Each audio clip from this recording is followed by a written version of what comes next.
Hello everybody, this is Super Nintendo, and welcome to part 2 of my Why My Hero Academia is better, in my personal opinion, than Dragon Ball Super.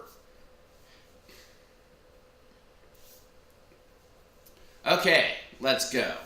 So, last time I did this, I went over mostly plot holes, and not plot holes, mostly inconsistencies, and one comment on my video that will remain anonymous, be out of privacy and stuff like that, said that basically said that I didn't explain myself very well.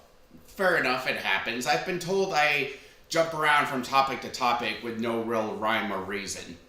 And part of this may be because I do have a few mental disabilities. Just off of the top of my head, I have mild bipolar, mild autism, I think Asperger's. I'm not entirely sure on that last one, but you get the idea. So mild of those. So I'm mostly normal, but I have a few of those tropes that, like, I get super obsessive about things. Like, I mean, hell, I've been obsessed with Dragon Ball since I was a fucking kid. But that's not why you're here. So I'm going to try to explain myself a little bit better, and I'm going to explain my points that I neglected to last time. Okay? Let's get into this.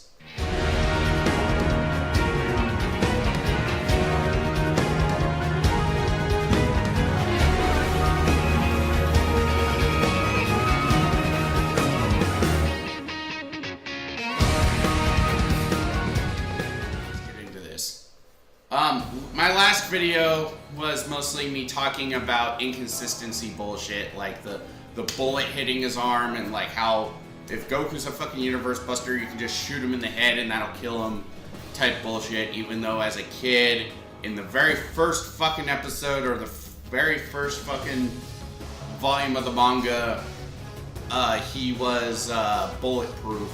He got shot like 4 times, and excuse me, they didn't even break the skin, and throughout all of Dragon Ball, he is repeatedly shot, and it doesn't do shit to him. And you can just say like, oh, that's just a gag manga, that doesn't count. No, that is the history of Dragon Ball. Gag manga or not, it counts. Just like him going to the fucking moon. That is still evidence towards whatever you're trying to argue, because it's part of his history. Just like if, like, say, for example, One Punch Man. People like, oh, it's a comedy, so you're not supposed to take it seriously. If One Punch Man becomes more serious overall in, like, say, a sequel series, like One Punch Man Heroes Never Die or something like that, then yes, that's the previous series still counts towards the history, but that argument doesn't hold any fucking water.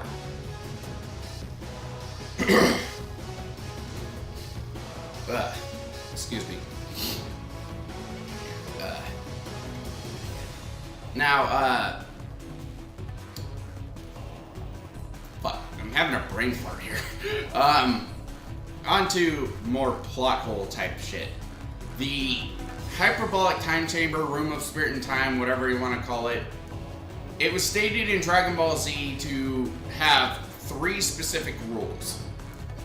1, you can only be in there for 2 days, which equates to 2 years. 2, you can only use it twice in a lifetime. 3, only 2 people are allowed in there at one time. The first 2 rules were stated that if you broke them, the door to that realm would disappear and you'd be stuck in there. The third rule never really stated to have, was, as far as I'm aware, was never stated to have a repercussion. So, which leads me to believe that it's more so about the amount of food in there. like if you if you have more than 2 people, you are more likely to starve inside there, which, you know, doesn't really mean anything.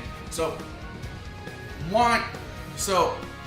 does somebody want to explain to me not only why it was such a big deal when Piccolo blew it up in the Buu Saga, if they could rebuild it this easily? I mean, fuck, they rebuilt it twice in Dragon Ball Super. Actually, fucking, it was 3 times really, because they rebuilt it from the Buu Saga, they rebuilt it after Vegeta blew it up in the Goku Black Saga, and they're rebuilding it now after Vegeta blows it up again in the Tournament of Power. So, if it could be rebuilt this easily, why exactly was it such a big deal when Piccolo blew it up in the Buu Saga? It was treated as, if I blow this up, we're fucking stuck in here. There's nothing we can do. But no, apparently you can just rebuild the door. Yeah. So, oh, and on top of that, when Vegeta blew it up in the Goku Black Saga, he blew up the entire fucking dimension.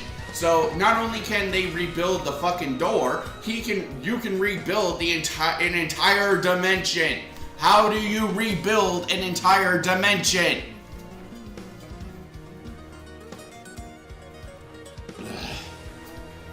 And Goku and Vegeta spent 3 years inside the hyperbolic time chamber in their first go in Dragon Ball Super. Okay, you're already going against what the fucking thing was said, but then Vegeta goes back in there twice, like I pointed out before. Both times basically for a couple hours, but still. He already used up his time in Dragon Ball Z, and maybe you can make an argument for it like, oh, if you die, the timer gets reset. So then why exactly was it such a big deal to bring up that Goku used it for a month as a kid when that time doesn't count anymore when Goku already died and got brought back? Something tells me that when they meant twice in a lifetime, they meant twice per person. And maybe it's just Toriyama rewriting shit again, but yeah. The next big one is the Potara fusion plot hole, and I know some people are already going to say like, it's not a plot hole, it's a retcon, don't you know anything? Look, even within the logic of Dragon Ball Super, it's a fucking plot hole. And I actually have a few pieces of evidence for this. And most of them have to do with Goku Black. He's a Supreme Kai, don't you know anything? I don't know why I'm making the complainers sound like Professor Frank from The Simpsons, but it's like, oh, they're complaining and not making sense and hurting. I love The Simpsons, but back on topic. The Dragon Ball, the time ring was stated to only be usable by a Supreme Kai. And if the earrings were also stated were mandatory to make you a Supreme Kai. This is stated twice, where Goku Black gives one of his earrings to Zamasu and says, with this you are now a Supreme Kai.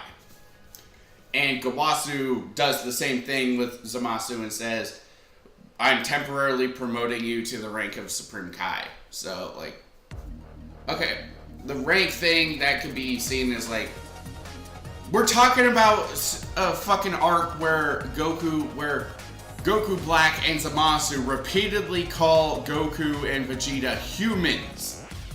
Humans! They're fucking Saiyans! They're not human!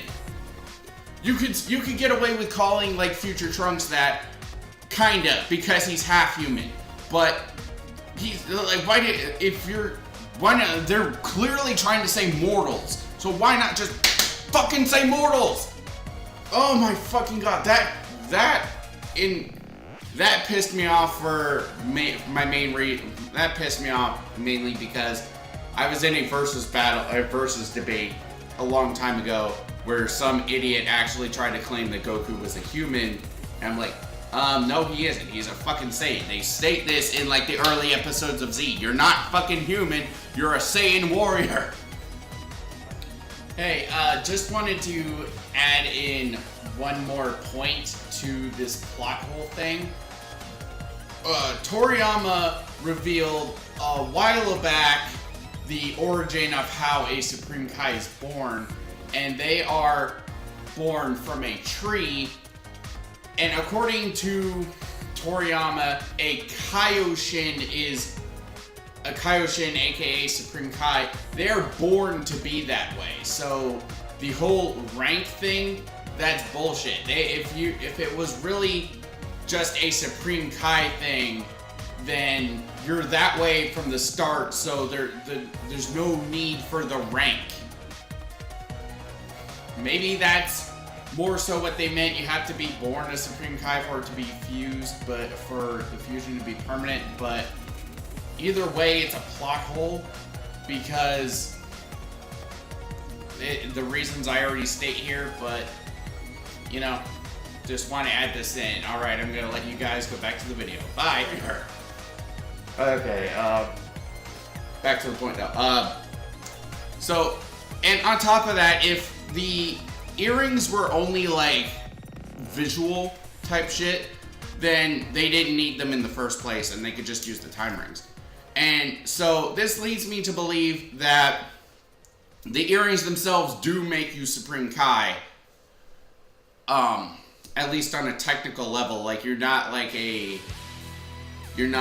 born a Supreme Kai, but you are like, you have the authority or rank of a Supreme Kai. Whatever. But if it was only visual, then Goku Black, then they don't need the fucking earrings. You know, just cause you have a crown on your head doesn't make you king. Like if you like,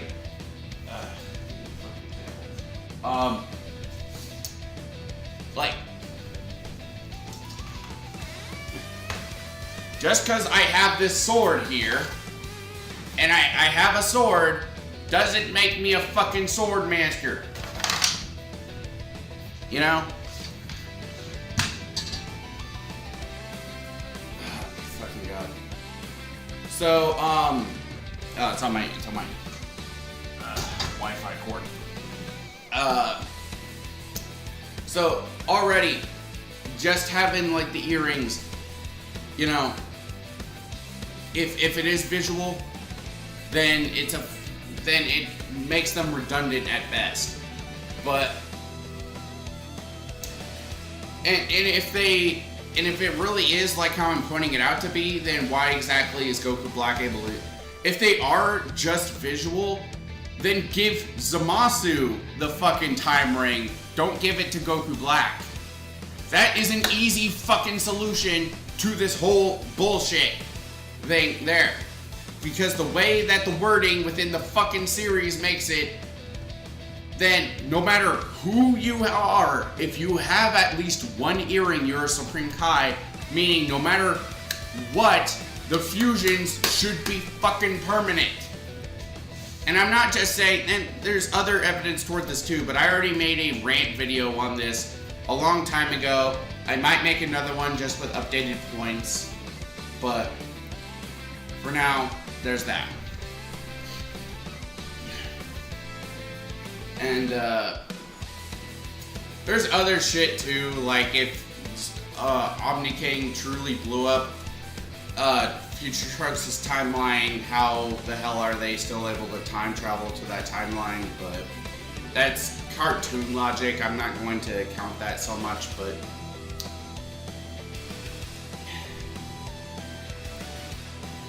just fucking A, man. I'm gonna start it.